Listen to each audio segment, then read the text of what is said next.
nombre es Edmundo Antonio López Banda, formo parte del grupo en Investigación y Docencia Diseño Educativo ITIC, coordinado por la doctora Frida Díaz Barriga-Arceo, y pues mi línea de investigación pues es el uso de las tecnologías de la información y comunicación como dispositivos pedagógicos y también el diseño de tecnopedagógico como lo es la webquest, los relatos digitales personales, los entornos personales de aprendizaje, el método de casos. Me gusta hacer video educativo.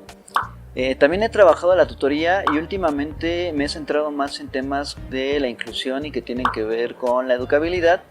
Y pues también tengo un canal de YouTube en el que voy subiendo videos que tienen que ver con estos temas educativos y sobre mis líneas de interés.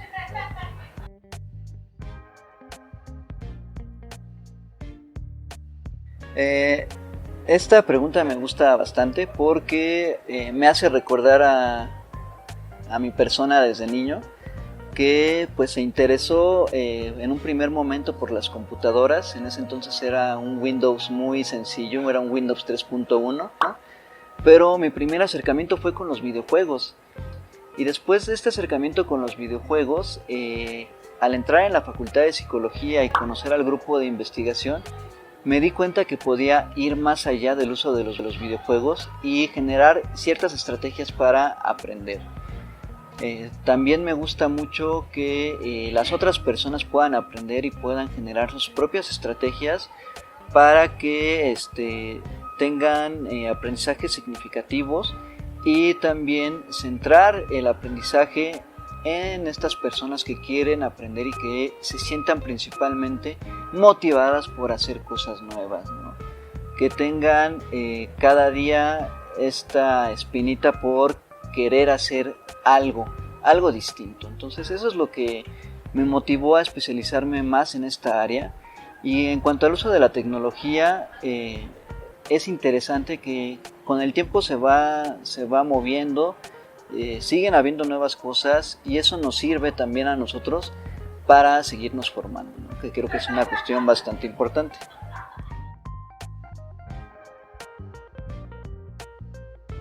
Esa definición, antes de contestar a esa pregunta, quisiera retomar aquí las palabras del doctor José Antonio Castorina sobre lo que es el aprendizaje. Primeramente es un acto intencional que busca la persona, que buscamos como personas, pero también es un acto simbólico, ¿no? En el que estamos repensando ciertas cuestiones, y también es un acto cultural. Y gracias a las tecnologías tenemos ciertas herramientas que nos ayudan a estos aprendizajes, nos ayudan en este nivel intencional en el que nosotros buscamos aprender, y en este nivel simbólico en el que nosotros vamos construyendo cierta realidad.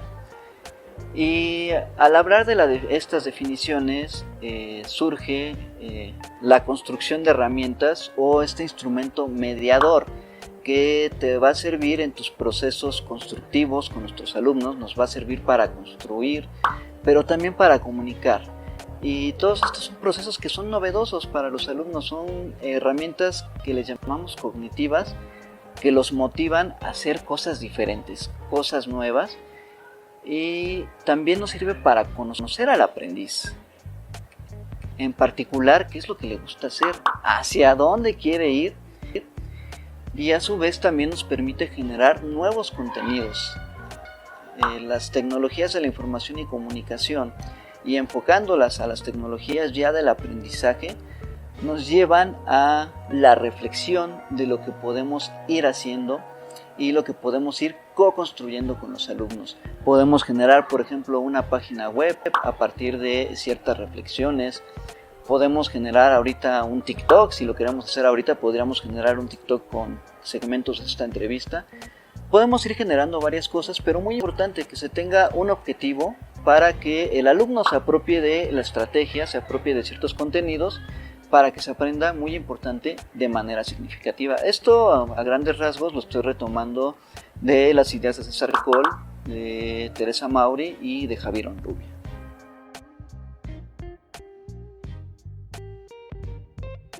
Afortunadamente ahí tengo varias experiencias. Te puedo mencionar experiencias desde con alumnos de primero de primaria hasta con adultos mayores. Dentro de las experiencias que tengo con los más pequeños, he tenido experiencias en las que trabajamos el entorno personal de aprendizaje. Más adelante les estaré comentando qué es este día del entorno personal de aprendizaje, en donde ellos se reconocen como personitas que pueden aprender y van reconociendo las herramientas con las que ellos cuentan y nuevas herramientas con las que pueden ir trabajando y pueden ir aprendiendo. Esto mismo lo hemos trabajado con alumnos de secundaria. También ya con estos jóvenes de secundaria hemos trabajado proyectos Fotovoz. Alguna vez me tocó trabajar el proyecto de Fotovoz en pandemia, pues estamos saliendo afortunadamente, y para reconocer cómo es que se sentían estos jóvenes, estos niños, qué parte de su vida había cambiado, cómo es que estaban aprendiendo, ¿no? Esto fue en secundaria, fue con jóvenes de Oaxaca. Y ahorita también he tenido la oportunidad de trabajar bastante con profesores, desde herramientas de Zoom para que conozcan su uso, pero no tanto el uso técnico, sino hay que ir más allá del uso técnico, proponer ciertas estrategias para que las puedan implementar y no nada más quedarnos con esta cuestión de que se comparta tal vez nada más una presentación en cualquier tipo de aplicación, sino ir más allá. Generar un proceso en el que tanto el docente como el mismo aprendiz puedan ir intercambiando, hacer este juego de intercambios de significados para que puedan ir generando nuevas cosas, ¿no?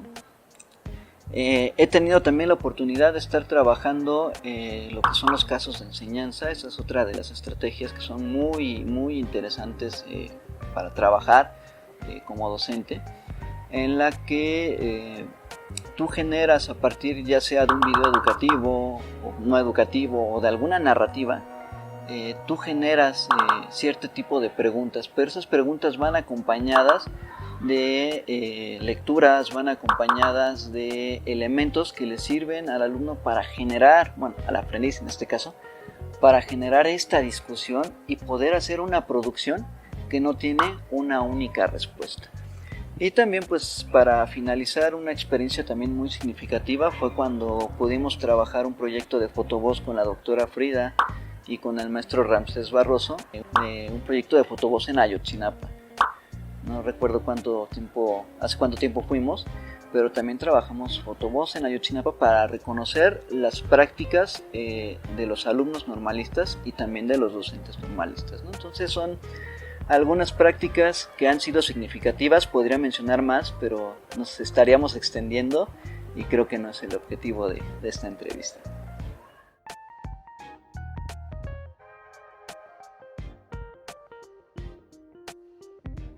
En cuanto a barreras, una de ellas podemos mencionar la famosa brecha digital. Y esto en dos sentidos. Uno, en cuanto a no poder tener una computadora, en cuanto a no poder tener internet o no poder tener algún celular. Eso podría ser una dificultad, ¿no? Algo que nos pueda hacer que el alumno pueda desertar. Pero lo importante ahí es ver cómo yo como docente me flexibilizo a lo que sí se tiene.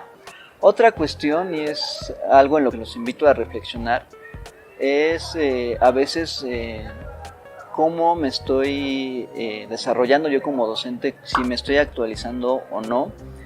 Y aquí quiero mencionar esta metáfora, ¿no?, que han de conocer muy bien, la de nativos inmigrantes digitales. A veces se piensa que por ser docentes somos migrantes, ¿no?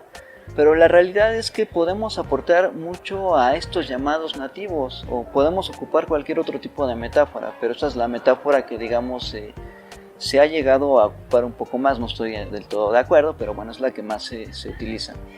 Entonces se podría decir que nosotros como docentes no podemos hacer nada con estos niños, con estos jóvenes que sí saben ocupar las tecnologías.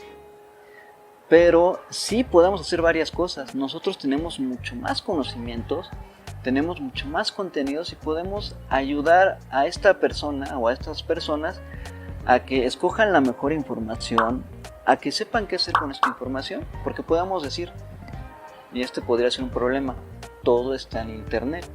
Sí, todo está en internet, pero realmente de esa información, ¿cuál es la información más verídica? ¿Cuál es la información que tiene un sustento? O puede pasar otra cosa, infoxicarnos. Hay demasiada información y pues quedarnos con los primeros 3 resultados de búsqueda, que eso ha salido en varias investigaciones, que pasamos, por ejemplo, de googlear, que era antes lo que hacíamos nosotros, a ver a niños que o a jóvenes que en vez de ocupar el Google, ahora llama esto la atención, tiktokean o buscan en TikTok la información. Entonces por ahí podemos hacer este proceso muy importante, y lo recalco, este proceso de mediación para ocupar las tecnologías. Y también recalcar que tenemos que ser muy flexibles al uso de estas tecnologías para que estas puedan ser un apoyo, puedan ser una verdadera herramienta que sirvan al alumno y que también sirvan al docente y generar nuevas ideas. Muy importante escuchar a nuestros alumnos para que con esto podamos generar nuevas estrategias. En cuanto al abandono escolar, pues he escuchado bastante del abandono escolar y ciertos elementos que me han servido a mí para trabajar esta situación es conocer a la persona que aprende, centrar el aprendizaje en esa persona que está aprendiendo, que tiene ciertas necesidades, pero que también tiene unas características y unas habilidades, y a partir de ahí ir trabajando estas habilidades y conocer esta identidad de la persona que está aprendiendo. Y pues las tecnologías nos pueden servir para eso. Simplemente podemos meternos a observar qué es lo que ven en YouTube, qué es lo que ven en Facebook o qué es lo que ven en TikTok. Y bueno, ya no me alargo más en esta pregunta, ¿no? Claro que sí la pueden ayudar a reducir, y para esto pues tenemos que tener ciertos elementos teóricos, ciertos elementos que nos sirvan, como en este caso lo que les quiero presentar, los dispositivos pedagógicos, pensados como un artificio complejo, que lo utilizamos para plantear una serie de alternativas de acción. Estas alternativas pueden revelar ciertos significados, pero también nos sirven para analizar qué es lo que estamos haciendo, y también puede organizar la acción que está haciendo el alumno, pero a la vez, muy importante, provoca transformaciones.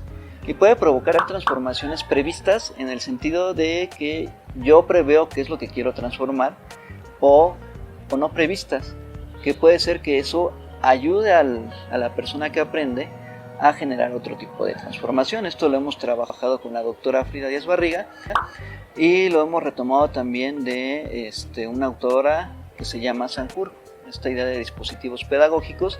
Y dentro de esta idea lo que hemos trabajado es el uso de portafolios electrónicos, en donde se trata de generar una serie de entradas. No solo es coleccionar las tareas, sino ir más allá, generar una serie de entradas donde la persona que aprende tenga ciertas entradas ya establecidas, pero pueda ser ella misma, y que nos presente lo que le haya sido más significativo junto con esa reflexión, para que pueda ser un portafolio electrónico donde la persona se pueda expresar.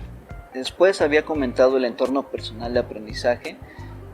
Son todas las herramientas que utilizamos de manera asiva para aprender, llámese en el mundo tecnológico, en el mundo digital, pero también en el mundo de lo físico, ¿no? Entonces estas herramientas nos sirven para aprender, y poco a poco van evolucionando. También tenemos lo que son los relatos digitales personales, donde podemos dar voz a las personas y reconocer qué es lo que se está haciendo, ¿no? A partir de una narrativa. Los incidentes críticos también son una estrategia muy fuerte, en donde igual a partir de narrativas recogemos algo que sea significativo para la persona. Puede ser positivo o puede ser negativo, ¿no? Ahí el que trabaja mucho esto es un autor que se llama Monereo. Tenemos estrategias de fotovoz que he mencionado, donde juntamos la parte de la fotografía junto con la narrativa, Y ahí podemos observar muchísimas cosas. Generalmente lo ocupamos para buscar cuestiones de un cambio con las personas, que identifiquen qué es lo que está pasando en comunidad y cómo pueden dar una solución. Los casos de enseñanza, en donde presentamos alguna problemática a partir de una serie de preguntas, pero también damos una serie de elementos para que se pueda resolver el caso y no lleguemos a tener una pregunta o una respuesta de sí, no, hasta ahí, ¿no? Sino ir generando más. El uso del cómic, por ejemplo, para resolver cualquier tipo de elemento, ya sea trabajar la parte colaborativa, lo que se les ocurra lo podemos trabajar a partir del cómic, y también el uso de videojuegos y el juego de rol, que son cuestiones que creo yo que se tienen que ir retomando más en el trabajo como docentes, ¿no?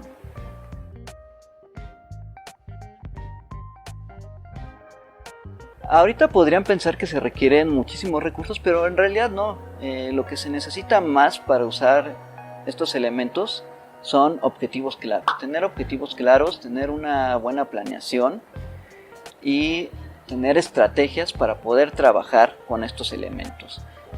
Buscar frecuentemente querer innovar y generar de manera conjunta con nuestros alumnos metas. Yo creo que eso es lo principal para que se puedan ocupar las tecnologías.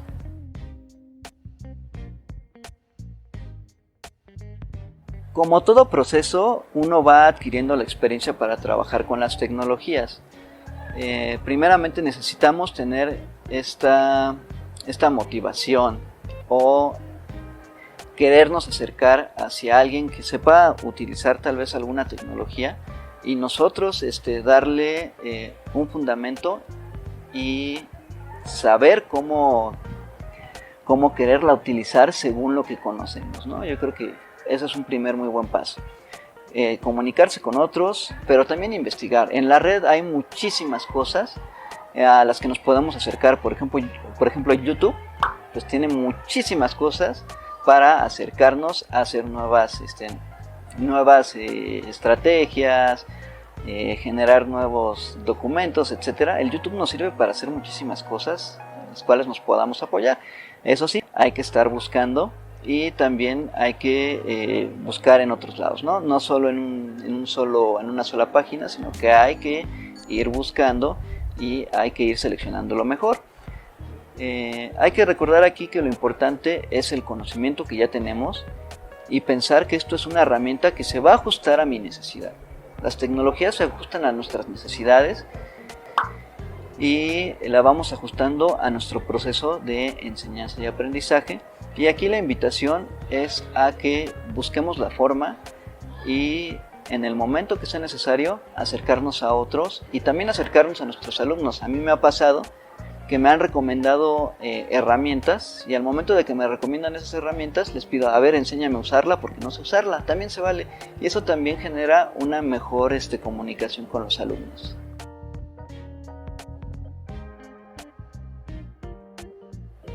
Primero que nada, y recordando a Paulo Freire, se necesita curiosidad, y ya con esta curiosidad podemos pensar en que enseñar es un acto creador, un acto crítico y principalmente no mecánico. La curiosidad de profesores y alumnos en acción se encuentra en la base del enseñar y aprender. ¿Qué queremos decir con esto? Que hay que alimentar esta curiosidad en nosotros mismos y con eso vamos a ir perdiendo el miedo. Hay que darnos permiso de ir dando el clic, preguntarles a las otras personas que saben más, irnos metiendo en la computadora, irnos metiendo en la tableta, irnos metiendo en el celular, buscar aplicaciones, ¿no?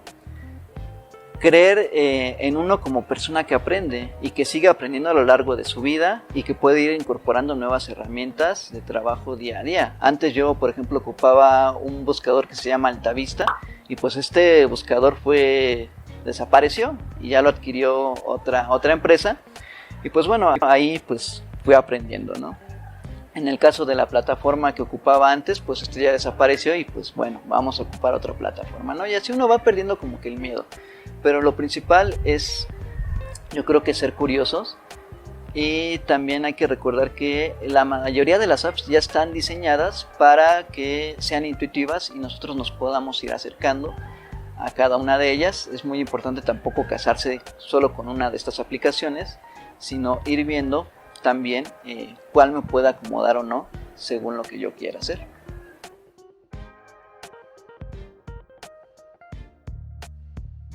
Esta pregunta me interesa también muchísimo porque estas herramientas se pueden ir introduciendo paulatinamente. O sea, no es que tengas que ser toda tu clase completamente tecnológica, sino que en cierta parte de la clase puedes, por ejemplo, agregar un quiz, agregar un Kahoot para hacer, por ejemplo, una evaluación, ¿no?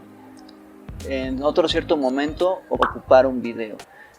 YouTube, por ejemplo. En otro cierto momento pedir al alumno que haga una infografía. Hay muchísimas páginas para hacer infografías.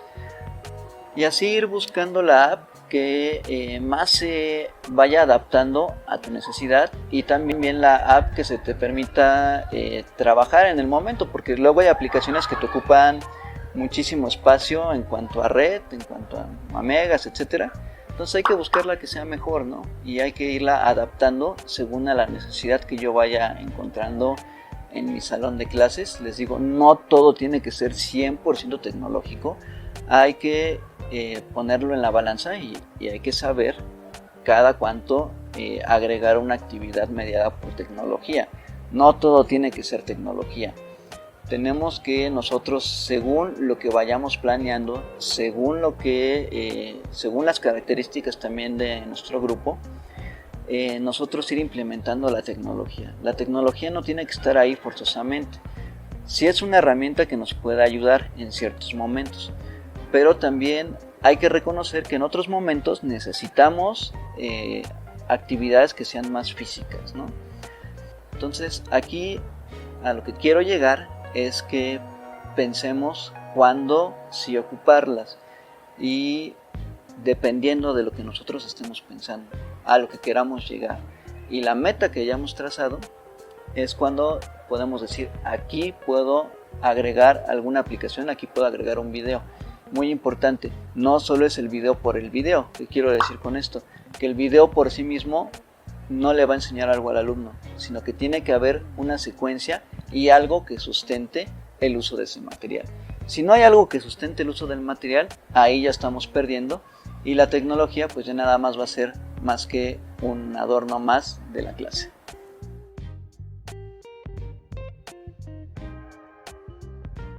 Bueno, aquí en lo que hemos apoyado a los docentes es retomar qué se sabe de sus alumnos, empezar a reconocer a sus alumnos, ¿no? Y para esto hemos utilizado estrategias como la multimetodología autobiográfica extendida, propuesta por Esteban Guitar, y esto nos va a servir a reconocer al alumno, ¿no? Esto para tener un punto de partida, saber con quién nos estamos trabajando. Otra cuestión importante es no generar tipos ideales. Esta es una idea de Kaplan.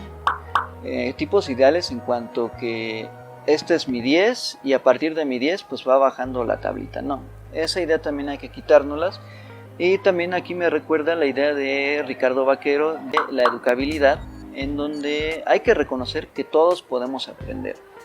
Cada persona aprende a su ritmo con distintos apoyos, ¿no? Estas dos ideas son muy importantes, junto con el reconocimiento de la persona que aprende, ¿no? Y hay que reconocer esta diversidad de las personas que se acercan a nosotros, ¿no?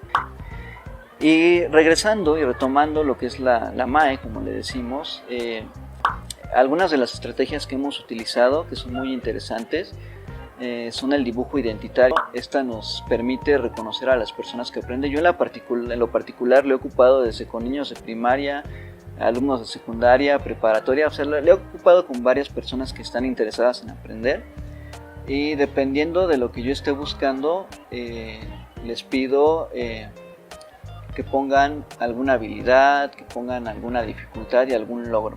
¿Por qué pido estos elementos?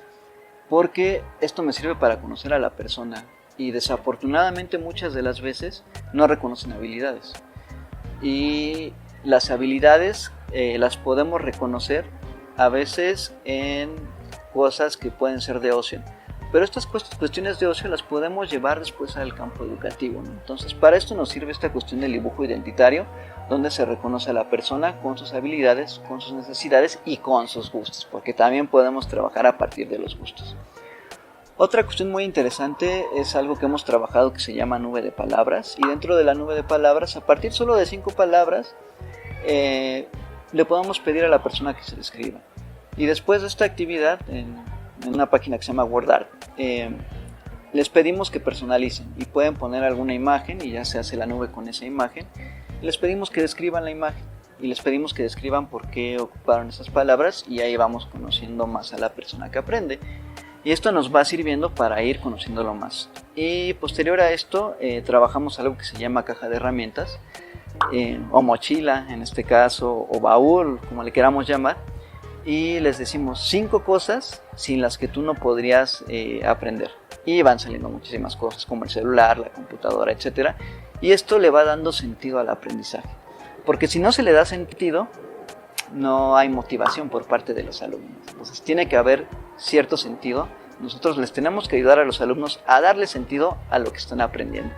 Y después incorporamos todo lo que tiene que ver con el entorno personal de aprendizaje, ¿no? Todo esto se va conjuntando, y afortunadamente, pues como grupo de investigación, hay ciertas publicaciones que ya después les estaré compartiendo, en donde tenemos estos trabajos y se puede lograr ver cómo van mejorando los alumnos y cómo van viendo la evaluación ya como algo que ya no es el número por sí mismo, sino que ya es un proceso. Empezando por estos puntos de partida, ya después podemos proponer junto con ellos diversas estrategias de trabajo. Y estas estrategias de trabajo, pues ya vamos a tener alumnos más motivados, y ya también vamos a reconocer ciertas habilidades, y a partir de esas habilidades pues ir trabajando las necesidades que vayan teniendo nuestros alumnos, y nos vamos a ir acoplando e ir haciendo un trabajo en equipo. Por eso es muy importante reconocer a la persona que aprende y pensar más nuestra evaluación como un proceso en el que el alumno tiene un inicio y se va desarrollando. No tanto pensar en la calificación, sino cómo es que este alumno va creciendo, se va desarrollando, y cómo es que de un punto inicial llega ya, digamos, al punto final, que es cuando ya ponemos la calificación final. Más que nada ver ese desarrollo, ver cómo ha ido creciendo la persona en la materia, ¿no? Diría yo que es más importante ver cómo, aparte de la materia, cómo crece esa persona y cómo ha cambiado, cómo ha mejorado y cómo es que se siente después de nuestras materias, ¿no?